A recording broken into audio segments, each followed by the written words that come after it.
If you ever wanted to relive a lot of North Carolina history in just a few blocks of one town, there might not be a better place than Hillsborough. It can trace its beginnings to a 1,000-year-old Native American settlement where an important trading path crossed the Eno River. Or to the time of the Declaration of Independence, signed by one of its sons, William Hooper.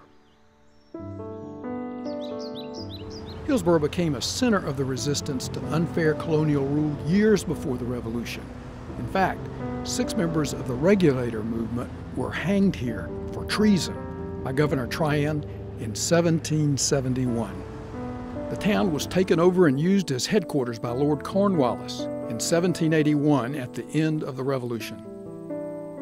And in 1788, on this site where the old courthouse stands, North Carolina delegates refused to approve the new Constitution of the United States because it lacked a Bill of Rights. Later, it became a thriving commercial center where fortunes were made, like one by William Kirkland, who in 1815 built a fine home here. It survives to this day, thanks to the efforts of North Carolina native Richard Jenrette. You can visit this building, now the Visitor Center, where in April 1865, General Joseph Johnston prepared to surrender the last major Confederate forces to General Sherman. Many of North Carolina's treasured writers have chosen to live here. Allen Gurganus, David Payne, Michael Malone, Randall Keenan, Annie Dillard, Lee Smith, Hal Crowther, and many more. Why so many authors in one place? Is it the history, the comfortable small-town atmosphere, or, as someone has suggested, maybe there's just something in the water? There have always been a lot of writers and artists and dreamers and thinkers and kind of unusual people of all sorts who have fetched up here in Hillsborough. Because for one thing, it's physically beautiful. It's restful. It has all these gardens and trees and places to hide out.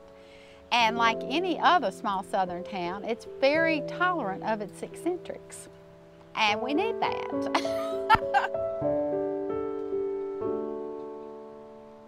Right downtown on King Street is interesting to me because those few little stores right along there are kind of the perfect sort of paradigm of Hillsborough to me, of the New South, because you have Cup of Joe with its latte and its trendy mixes of stuff, and right next door you have the bait shop, you know, Carolina Gun and Bait, and right across the street you've got Wesley Wood's fabulous dual supply, where nothing has changed on the shelf since 1925 or something. And then you've got Evelyn's Lloyd Pharmacy, same thing, where her daddy was the pharmacist for years and years.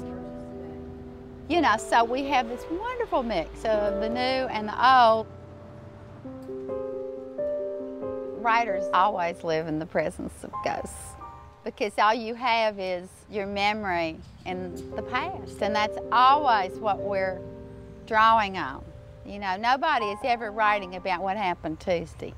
Writers are always living with ghosts.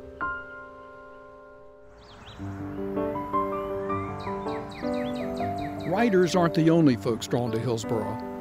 Wonderful gardens and enthusiastic gardeners abound. Every 2 years in the spring, the local garden club sponsors a garden tour.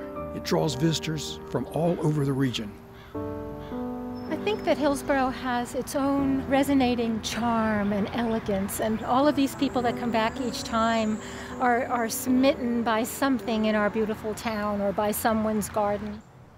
And the purpose of the garden tour is for the Alliance to be able to utilize the funds that we raise to sustain the historic buildings downtown and to use them for various projects, and also to be able to foster more awareness of our lovely little community and bring people here as a destination.